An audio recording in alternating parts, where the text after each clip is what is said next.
うっせえババア。どうしても見なきゃいけねえのがあんだよ。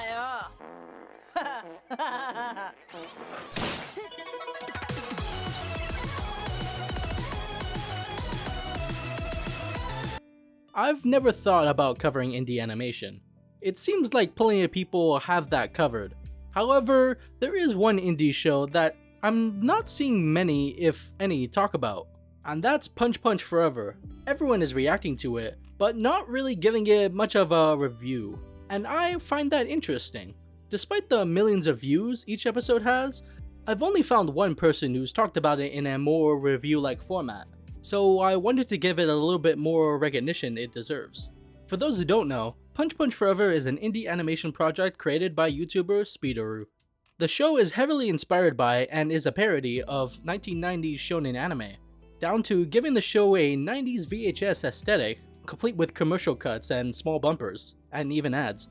Speedoru also gives his own real-life lore of the show, saying, and I quote, "I found this VHS called Punch Punch Forever in my dad's basement, in a box labeled Do Not Open. But he only wrote that on the box because there was a big scary rat in there, and the rat bit me when I went to grab the tape, and now I'm blind in my left eye. Finally got around to digitizing and uploading it though. Enjoy." On top of that, he caps it off with, "This one is labeled as episode 1 of 62,737. And I want to assume that's a joke, just a jab at some anime being really long with lots of filler. But if he actually ends up making that many episodes, I'd be severely impressed, and also concerned for the man's health. The plot of the show goes as follows, and I quote, "Gogo Matsumoto, an 11-year-old aloof martial arts prodigy, along with her half-demon older sister, Nono, her mama, and her cool pet frog, Cool Frog, embark to compete in a martial arts tournament that pits humans against a near-infinite barrage of demons from another realm, called the Akumagai. If a human can come out triumphant, they will be granted a wish from the Akumagai's warlord, Emperor Koro. Can Gogo overcome the impossible challenge? If so, will she wish for a big, like really big hamburger? I hope so." And that's pretty much how the intro goes, along with the added humor of someone fast-forwarding because the guy watching doesn't want to hear all the exposition dump. The family wakes up in a cold sweat, running late to the opening ceremony of the tournament, and heads off. They make it just in time as the rules and regulations are explained. Coincidentally, the first match is Gogo's, as she faces an ogre and his whole baseball team. It's technically not allowed, but they missed that detail when looking at the papers, so they gave it the okay. Gogo at first seems out of her league, until they realize that they screwed up, and completely get obliterated by her and themselves. Gogo gets her first victory of the tournament, and the episode ends shortly after.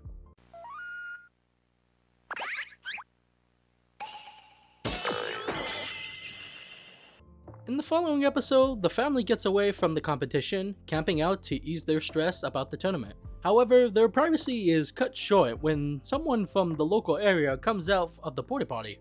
The man explains that he uses this particular toilet because his own flings him up in the air if he flushes. It turns out that this man, his name is Gay-sun, and is Gogo's next opponent, but he's not particularly inclined to fight children. However, he does have someone who can fight Gogo, his own daughter, Gaiko. The match is made official and they begin to fight, exchanging punches going back and forth over who has the upper hand. At one point it seemed like Gaiko had Gogo on the ropes, but Gogo was able to finish her off. Circling back to Gay-sun's comment about his toilet flinging up in the air, Gogo wins the match and moves on to the next round of the tournament. 君の勝ちだ、松本ゴーゴー。 The episode ends with the revelation of Nono's real father, who turns out to be the Demon Emperor Koro, and it turns out their mom competed in the tournament herself many years ago, and became lovers with the Emperor during that time. And that's where things essentially end for the second episode.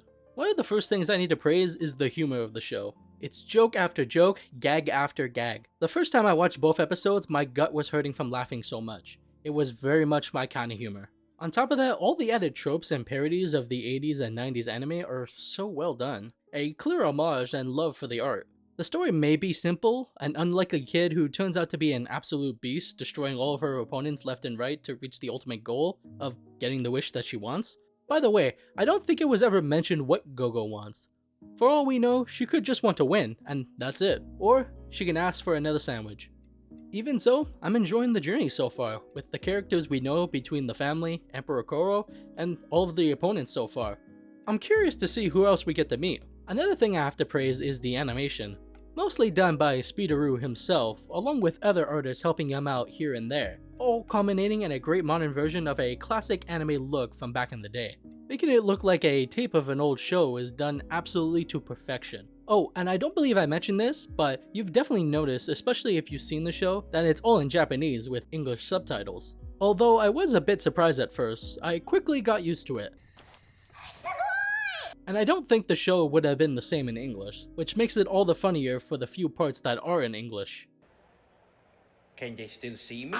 Overall, it's a really good show that took me by surprise, and made me appreciate the hard work that was put into it. Between the animation, the storytelling, and the jokes hitting practically every time, it makes me want more and more episodes. I hope it can be a completed story one day, although I'm sure it'll be a long journey to get there. I'll be in it for the long run from here on out. If you haven't seen this show yet, please go check it out. It's absolutely worth your time. Also support it as much as you can, whether it's watching the show a million times like I have, or even supporting his Patreon. I hope one day to see merchandise for the show. It'll be cool to see a figurine of Gogo or even a plush pillow of her derpy face. Until then, we can only try our best to ensure more episodes come out. If you haven't seen this show, let me know what you think, and if you want more episodes to come out.